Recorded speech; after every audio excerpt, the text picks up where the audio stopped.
जैसे अंग्रेज़ों ने गुलामी का बहुत ही बढ़िया तरीका अपनाया कि उन्होंने सोचा कि इनको मार पीट के गुलाम क्यों बनाना।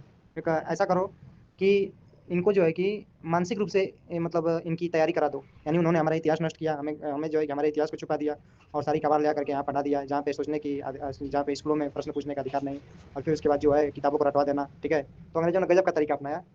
जिसको हम बोलते हैं मानसिक गुलामी, ठीक है? तो बिल्कुल अगर मानसिक रूप से तैयारी करा दी जाए तो व्यक्ति अपना ही खुद लूट अपनी ही लूट कराएगा। जैसे यहाँ संस्कृति हमें अपनी ही संस्कृति और सभ्यता से मतलब क्या होता है, हमें शर्म आती है।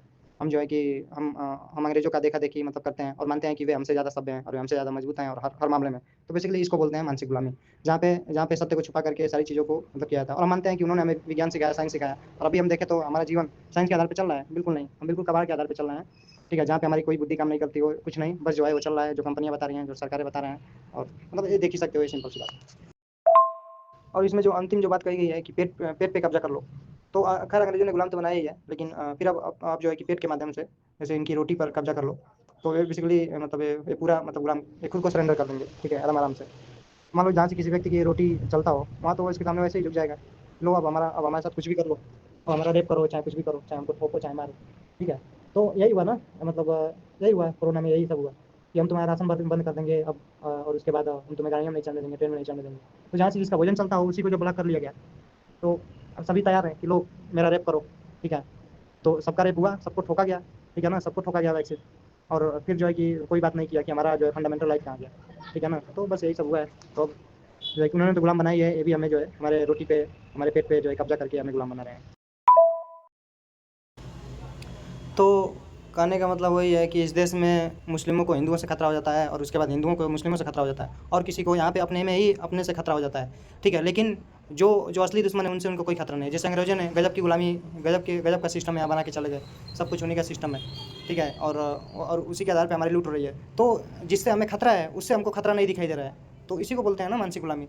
तो अंग्रेज़ों ने अब सारा सिस्टम बना के चले गए, चाहे वो शिक्षा व्यवस्था से लेकर के चाहे न्याय व्यवस्था ऊपर से लेकर के नीचे तक, ठीक है? देखा जाए तो सब सारा सिस्टम उन्हीं का है और वे आज भी हमारी जो है कि लूट कर रहे हैं बैंकों के माध्यम से और उसके बाद इस शिक्षा व्यवस्था के माध्यम से इस जो जिसको हम न्याय तंत्र बोलते हैं इसके माध्यम से। तो यहाँ पे जो है कि जो असली दुश्मन है, असली जो हमें जो है कि गुलाम बना करके हमें मार रहा है, पीट रहा है और अगर हमें ये मान भी लें कि मुस्लिम जो है कि हिंदुओं को मार देगा, काट देगा, चाहे हिंदू जो है मुस्लिम को मार देगा, काट देगा, तो भाई भाई इनमें से अगर किसी को कोई काटेगा, मारेगा तो वो मारना और काटना तो दिखेगा। लेकिन अंग्रेज़ों ने तो क्या गज़ब का तरीका अपनाया, क्या उन्होंने मस्त स्टडी किया है इस पे, क्या गज़ब का उन्होंने मेहनत किया है कि ऐसी मार मारो और इतना धो कि इन सबों को दिखे भी नहीं कि चोट कहाँ लगी है, ठीक है? और मतलब एक घिसनी काट के मारे, ठीक है? तो बस वही वही आज भारत में चल रहा है, ठीक है ना? तो जो असली दुश्मन है उससे उससे कोई लड़ाई नहीं लड़नी है और अपने में लड़ना है। यहाँ पे देखा जाए तो भाई यहाँ पे सभी जो है कि सुबह से लेकर शाम तक और शाम से लेकर रात तक और रात से लेकर फिर सुबह तक सभी जो है मतलब कंपनियों के लिए काम कर रहे हैं, कंपनियों को मजबूत करने में लगे हुए हैं। यहाँ सभी जो है कि सुबह से लेकर के शाम तक, शाम से लेकर के रात तक और रात से लेकर के फिर सुबह तक जो भी प्रोडक्ट होते हैं सारे कंपनियों से बन करके आते हैं। कोई भी जो है कि अपने कोई भी सामान ऐसा बहुत ही कम सामान होता है, शहरों में तो बिल्कुल नहीं है, जो है कि कोई हमारा बगल वाला बनाता हो, गाँव में तो थोड़ा बहुत ही कम है।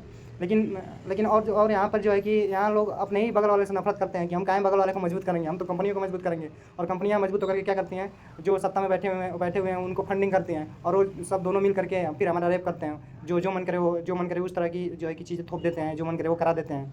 तो यही सब है। तो हमें तो अपने बगल वाले से जलन है, हमें किसी गाँव के व्यक्ति से जलन है और हम जो है कि हम कंपनियों को मजबूत करके मतलब हमें बगल वाले से प्रेम नहीं है, हमें बाहर वाले से प्रेम है। और बाहर वाला हमें क्या लगता है, बाहर वाला हमको प्रेम करने वाला है। अगर हम किसी गाँव वाले को मजबूत कर देंगे तो वो बहुत करेगा, तो हमसे वो कभी झगड़ा भी हो जाए तो थोड़ा मोड़ा दो चार गाली दे देगा, ठीक है? कभी थोड़ा मोड़ा झगड़ा हो जाए तो। लेकिन ये कंपनियाँ तो पूरा रेप ही कर देंगी, ठीक है? पूरा धमकी दे देंगी, ठीक है, सभी को। तो यही सब बात है। मतलब सभी जो है कि अपने को कमज़ोर करके, गाँव को कमज़ोर करके और अपने को जो है कि कमज़ोर करके सभी जो है कि कंपनियों को मजबूत करने में लगे हुए हैं और इसी को बोलते हैं कि विकास है, हमारा विकास हो रहा है। तो जो असली दुश्मन है उससे किसी को खतरा नहीं है और जो अपने घर में अपने ही बगल वाले से सबको खतरा है, ठीक है? तो यही सब पढ़ाई लिखाई है, यही सब है, नाटक चल रहा है। तो अभी इस नाटक को समझें और भाई अगर किसी से प्रेम करना हो तो अपने बगल वाले से कर सके तो करें, अपने किसी घर में से कर सकते हैं तो करें, घर में किसी से कर सकते हैं तो करें। और प्रेम का मतलब वो ये सब मोह माया नहीं होता है, प्रेम का मतलब होता है ज्ञान। और भाई जब प्रेम करना होगा तो ज्ञान की ज़रूरत पड़ेगी। अगर हमारे पास ज्ञान ये भी ना हो कि हम अपने शरीर को हमारे शरीर के लिए क्या खाना है क्या नहीं खाना है, तो हम क्या करेंगे, जीवन भर बीमार पड़े रहेंगे। तो प्रेम की शुरुआत असल में ज्ञान से होती है। प्रेम की शुरुआत नंगापन, और फिर उसके बाद दिवालियापन, और फिर उसके इसको क्या बोलें, मतलब लफंगापन। इससे प्रेम की शुरुआत नहीं होती है। मोह में पड़ करके प्रेम की शुरुआत इससे नहीं होती है। असल प्रेम की शुरुआत तो ज्ञान से होती है। तो जब असली प्रेम करना शुरू करेंगे तो ज्ञान की जरूरत पड़ेगी, नहीं तो ऐसे ही अपनी लूट कराते रहेंगे। तो इसलिए कृष्ण ने भी बोला है कि भाई पार्थ ज्ञानी बनो। तो वही मैं भी ज्ञानी बनने की बात कर रहा हूँ। तो ज्ञानी उत्तम है, ज्ञानी श्रेष्ठ है। ज्ञानी हमें दुखों से पार ले जाया जा सकता है। बाकी अगर जो भी ध्यान और समाधि लगाने की बात करते हैं कि 1 मिनट में ध्यान लग जाएगा, 1 घंटे में ध्यान लग जाएगा और स्वर्ग में चले जाएंगे, ये सब नाटक है। कोई ध्यान नहीं लगता है, वो सब नाटक है। ध्यान लगाने के बाद फिर जो है कि जागते हैं सब। ध्यान लगाना और उसके बाद शराब पीना दोनों बराबर है। क्योंकि जब ही शराब का असर टूटता है तो फिर वही दुख शुरू हो जाता है। और जब ही ध्यान का नशा टूटता है तो फिर वही दुख शुरू हो जाता है। तो बिल्कुल, तो बेसिकली मुझे नहीं लगता कि ध्यान करने में और पौआ का जो नशा होता है उसमें कोई बहुत ज़्यादा अंतर नहीं है। लेकिन फिर भी ध्यान का जो नशा है पौए के नशा से कहीं बेहतर है। जब हमें सत्य का ज्ञान ना हो और उसके बाद जब हमें सत्य का ज्ञान ना हो और हम मोह माया में पड़ गए, उसके बाद मतलब नशे में जा करके और हम बोल रहे हो हमको खुशी मिल रही हो, तो इसको क्या बोलेंगे? इसको तो मूर्खता ही तो बोलेंगे ना।